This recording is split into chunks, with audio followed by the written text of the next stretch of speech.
Hello दोस्तों, आज मैं आपको एक कहानी सुनाऊंगा। कहानियाँ नई नई सीख देती हैं। बच्चों में अगर अच्छे अच्छे संस्कार सींचने हो तो कहानियाँ सबसे अच्छा जरिया बन सकती हैं। आज की कहानी आपको थोड़ा भावुक कर सकती है क्योंकि आज मैं एक इमोशनल कहानी आपके साथ साझा कर रहा हूँ। हाँ, इमोशनल करने के साथ साथ एक बहुमूल्य बोध भी आप इस कहानी से सीख सकते हैं, इसलिए इसे पूरा जरूर देखिएगा।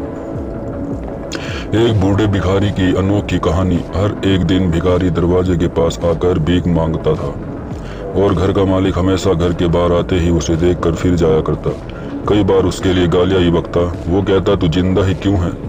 पूरी जिंदगी ऐसे ही भीख मांगेगा क्या? धरती का बोझ क्यों बना बैठा है? और कभी कभी उस भिखारी को गुस्से में वह धक्का भी मार दिया करता था। इतना कुछ हो जाने के बावजूद भिखारी के मुंह से सिर्फ यही निकलता कि भगवान तुम्हारे पापों को माफ करे।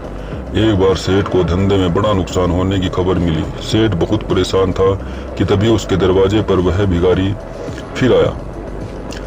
गुस्से में अपना आपा खोते हुए सेठ ने उस भिखारी को पत्थर दे मारा। पत्थर लगने के कारण भिखारी का सर फूट गया और उसके सर से खून बहने लगा। फिर भी दर्द से कराहते हुए भिखारी ने इतना ही कहा, भगवान तुम्हारे पापों को माफ करे। भिखारी वहां से चला गया। सेठ सोच में पड़ गए। भिखारी को पत्थर मारा, फिर भी उसने सिर्फ प्रार्थना की।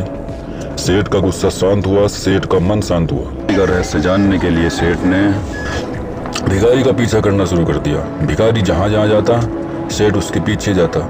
सेठ ने देखा कि कोई उसको खाना देता, कोई मारता, कोई अपमानित करता तो कोई गाली देता। लोग भिखारी के साथ साथ जैसा व्यवहार करते, लेकिन भिखारी सबके लिए एक ही प्रार्थना करता, भगवान तुम्हारे पापों को माफ करे। अब रात होने को आई थी। भिखारी अपने घर जाने के लिए लौटा। वो अपने घर पहुंच गया, लेकिन सेठ अब भी उसका पीछा कर ही रहा था। एक पुरानी टूटी हुई खटिया पर एक बूढ़ी औरत लेटी हुई थी, काफी कमजोर और बीमार लग रही थी।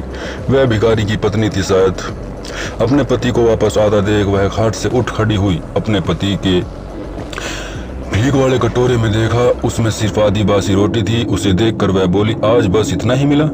और हाँ, आपके सिर से खून निकल रहा है, ये चोट कैसे लगी? बूढ़ा भिखारी बोला, आज बस इतना ही मिला। किसी ने कुछ दिया ही नहीं, सब ने गालियां दी और एक ने तो पत्थर भी फेंका, इसलिए मेरा सर फट गया। एक गहरी ठंडी सांस लेकर बूढ़ा भिखारी फिर से बोला, यह मेरे ही पापों का फल है। तुम्हें याद है हम कितने अमीर थे? क्या कुछ नहीं था हमारे पास? हमारे पास हर चीज जरूरत से ज्यादा ही थी, लेकिन हमने कभी दान नहीं किया। और उससे भी बुरा हमने उस अंधे भिखारी के साथ किया जो हमारे द्वार पर भीख मांगने आया करता था। बूढ़ी पत्नी की आंखों में आंसू आ गए। वह बोली, हाँ, हम उस बेचारे अंधे के साथ बहुत बुरा किया करते थे। उसका अपमान करते थे, उसे खाने के लिए रोटी की जगह कागज दिया करते थे और कभी कभी मारा भी करते। मैंने कभी उसको रास्ता नहीं दिखाया। एक बार मैंने उसके मुंह पर मिट्टी भी फेंकी थी और वह हमेशा दुखी होकर यही कहता कि भगवान तुम्हें तुम्हारे किए की सजा देगा, भगवान तुम्हारे पापों की सजा जरूर देगा। उसका श्राप सच हुआ और हम इस दुख भरी जिंदगी में आ गए। भिखारी बोला, उसका श्राप सच हुआ, इसलिए मैं किसी को बद्दुआ नहीं देता, चाहे कोई मेरे साथ कैसा भी बर्ताव करे। मैं हमेशा उसके लिए प्रार्थना करता हूँ। मैं नहीं चाहता कि कोई भी हमारी जैसी जिंदगी का अनुभव करे, किसी को भी हमारे जैसे दुखों का सामना करना पड़े। वो नहीं जानते कि वह कितना बड़ा पाप कर रहे हैं, इसलिए अनजाने में हुए पाप की ऐसी सजा किसी को भी मिले, मैं नहीं चाहता। सेठ वहीं पर चुप कर वह सारी बातें सुन रहा था। अब उसे सब कुछ समझ में आ गया। भिखारी और पत्नी ने वह आधी रोटी मिल बांट कर खाई और भगवान को धन्यवाद बोलकर सो गए।